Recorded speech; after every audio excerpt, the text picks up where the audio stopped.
ሰላም ሰላም እንዴት ናችሁ? የደሱ የህልድ ቤተሰቦች እኔ እግዚአብሔር ይመስገን ደህና ነኝ። በያላችሁበት ሰላማችሁ ይዛ።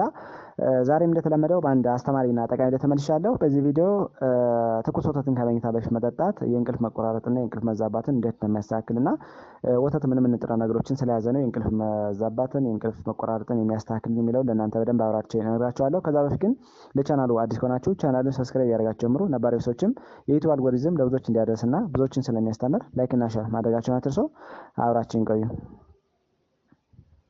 ወደ ዋናው ሀሳቤ ስመለስ ትኩስ ወተት ከመኝታ በፊት መጠጣት የእንቅልፍ መቆራረጥን ለማስተካከልና በተለይ ደግሞ የእንቅልፍ መዛባት ላለባቸው ሰዎች እጅግ በጣም ፍቱን እንደሆነ የተለያዩ ሪሰርቾች ያሳያሉ ማለት ነው። በተለይ ወተት በውስጡ ትራይፕቶፋን የሚባል አሚኖ አሲድ ይዟል። ይሄ አሚኖ አሲድ ወይም ደግሞ ፕሮቲን በተለይ የእንቅልፍ መቆራረጥን ለማስተካከል የእንቅልፍ ርዝመትን ለመጨመርና የእንቅልፍ ጥራትን ለባላንስ ለማድረግ ወይም ደግሞ ለማስተካከል ይመከራል ማለት ነው። ትራይፕቶፋን ብለን የምንጠራው ይሄ አሚኖ አሲድ ወይም ደግሞ ይሄ ፕሮቲን አይነት እንደሚታወቀው ለሴሮቶኒን እና ሜላቶኒን እያለ የምንጠራቸው የእንቅልፍን መጠን የሚያስተካክሉ ሆርሞኖችን እንደ ፕሪካሰር ነው ስለሚያገለግል ወይም ደግሞ እንደ ምንጭነት ነው ስለሚያገለግል ለጤና ከሚመከሩ እንዲሁም ደግሞ በተለይ የእንቅልፍ መቆራረጥ መዛባት ላለባቸው ሰዎች የእንቅልፍ እጥረት ወይም ደግሞ ብዙ ጊዜ ኢንሶምኒያ እያለ የምንጠራው ሂደት ላለባቸው ሰዎች በጣም ፍቱን እንደሆነ ጥናቶች ያሳያሉ ማለት ነው።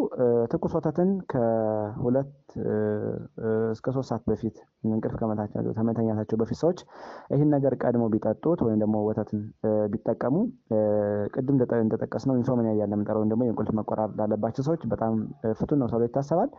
በተለይ ትኩስ ወተት በውስጡ ትራይፕቶፋን የሚባል አሚኖ አሲድ አለው። ይህ አሚኖ አሲድ እንደነገርኳችሁ በተለይ ሴሮቶኒንና ሜላቶኒን እያለ የምንጠራቸው ለእነዚህ ሆርሞኖች ምንጭነቱን ያገለግላል ወይም ደግሞ ለእነዚህ ሆርሞኖች እንደ ግብዓት ሆኖ ስለሚያገለግል የእንቅልፍ ዌክ ሳይክላችን ወይም ደግሞ የእንቅልፍ ሂደታችን በማስተካከል እጅግ በጣም ትልቅ ሚና ያለው የመጠጥ አይነት ነው ማለት ነው። ወተት በተለይ ሴሮቶኒን ለምንጠራው ሆርሞን ባላንስ ያደርጋል። ይሄ ሆርሞን ብዙ ጊዜ ማስላችን ወይም ደግሞ ጡንቻዎቻችን ሪላክስ ስለሚያደርግ እንቅልፍ በቀላሉ እንዲይዘንና ሰውነታችን ምቾት እንዲሰማን የሚያደርግ የሆርሞን አይነት ነው። ሌላው ደግሞ ሜላቶኒን ለምንጠራው የእንቅልፍ ሆርሞን አለ ወይም ደግሞ ስሊፕ ሆርሞን ለምንጠራው አጠቃላይ የእንቅልፍ ዌክ ሳይክላችን ወይም ደግሞ ሳርካዲያን ሪትም እያልን የምንጠራውን ወይም ደግሞ ሰዎች ማታ ተኝተው ጧት እንዲነቁ የሚያደርግ በጣም አስፈላጊ ነው ሆርሞን ነው። የዚህ ሆርሞን እጥረት በሚገጥምበት ጊዜ ሰዎች በቀላሉ እንቅልፍ እንዳይተኙ በቀላሉ የእንቅልፍ መዛባት እንዲፈጠርባቸው ያደርጋል። ስለዚህ የሜላቶኒን ሆርሞን ባላንስ ለማድረግ ነው ወይ የዚህን ኬሚካል ባላንስ ለማድረግ ወተትና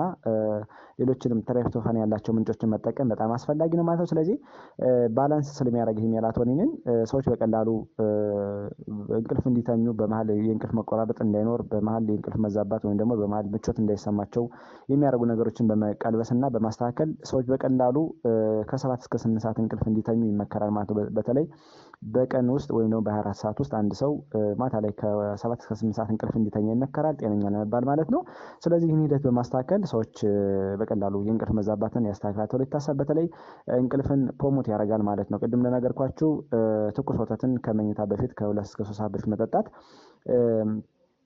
በተለይ ይህን አሚኖ አሲድ ትራይፕቶፋን እያለ የምንጠራውን አሚኖ አሲድ ሰዎች ስለሚያገኙ በቀላሉ በተለይ የእንቅልፍ ባላንስን የሚጠብቀውን ይህ ሜላቶኒን ይጨምራል ወይም ደግሞ የእንቅልፍ ሆርሞንን ያስተካክላል። ሌላው ደግሞ ሴሮቶኒንን ባላንስ ስለሚያደርግ ጡንቻዎች አጠቃላይ የሰዎች ሰውነት ወይም ደግሞ አጠቃላይ ሰርኩሌሽን ሪላክስ ስለሚሆን እንዲሁም ደግሞ አጠቃላይ የጡንቻዎች መሳሳብ የጡንቻዎች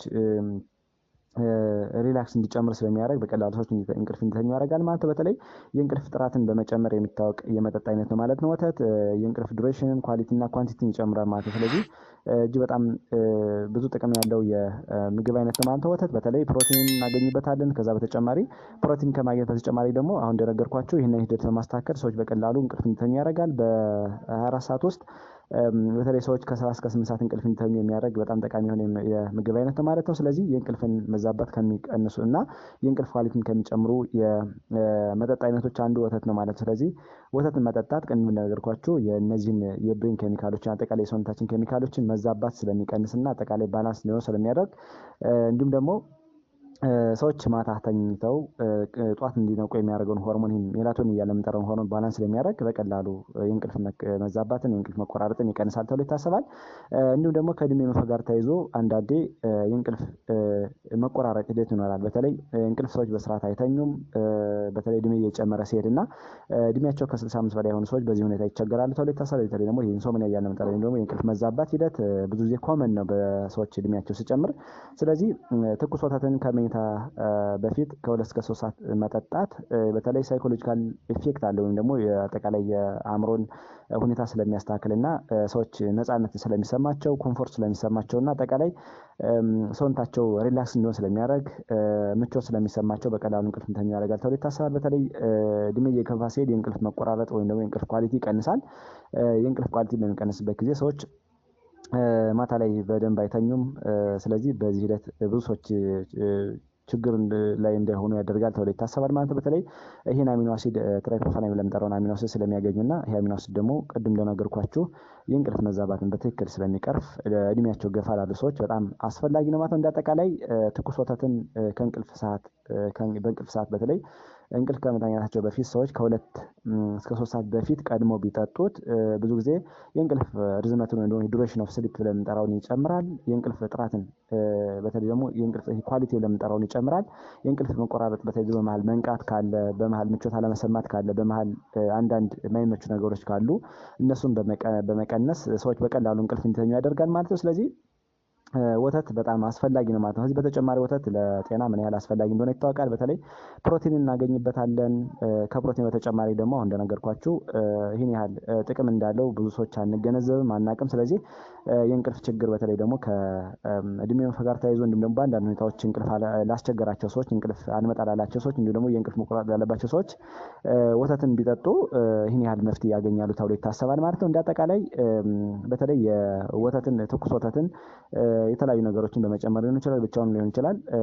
ከመኝታ በፊት ሰዎች ቀድመው ቢጠጡትና በተለይ ደግሞ የስሊፕ ዌክ ሳይክል ፕሮሞት በማድረግ ሰዎች በቀላሉ ሳርካዲያን ሪትማቸውን ስለሚያስተካክልና ስሊፕ ዌክ ሳይክላቸውን ስለሚያስተካክል የእንቅልፍ መቆራረጥ መዛባት ካለ ይቀንሳል ማለት በተለይ የእንቅልፍ ሆርሞን የምንጠራውን ሜላቶኒን ባላንስ በማድረግና ሴሮቶኒን ሌሎችንም የብሬን ኬሚካሎችን በማስተካከል እንቅልፍ እንዲመጣን በቀላሉ ሰዎች ሰላም ያለው እንቅልፍ እንዲተኙ የሚያደርግ እጅግ በጣም አስገራሚ የሆነ የመጠጥ አይነት ስለሆነ አዘውትረው በተለይ ደግሞ የእንቅልፍ ኢንሶምኒያ እያለ የምንጠራው ችግር ላለባቸው ሰዎች መፍትሄ እንደሆነ የተለያዩ ሪሰርቾች ያስረዳሉ። ስለዚህ እንደዚህ አይነት ችግር ያለባቸው ሰዎች የፈላ ወተትን ሳይበርድ በትኩሱ ከ2 እስከ 3 ሰዓት በፊት ቀድመው እንቅልፍ ከመተኛታቸው በፊት ቢጠጡት እጅግ በጣም ትልቅ ለውጥ እንደሚያመጡበትና በዚህ ችግር ላይ የሚሰቃዩ ሰዎች መፍትሄ እንደሆነ የተለያዩ ጆርናሎች ያሳያሉ፣ ጥናቶችም ያሳያሉ ማለት። ስለዚህ ወተትን መጠጣት ለእንቅልፍ በጣም አስፈላጊ ነው ማለት ነው። ዛሬ በዚህ ቪዲዮ ወተት ምን ያህል ለእንቅልፍ አስፈላጊ እንደሆነ እናንተ በደንብ አብራችሁ የነገርኳችሁ፣ እናንተም ቆንጆ ግንዛቤ አግኝታችኋል ብዬ አስባለሁ። ሌሎች እንዲደርስ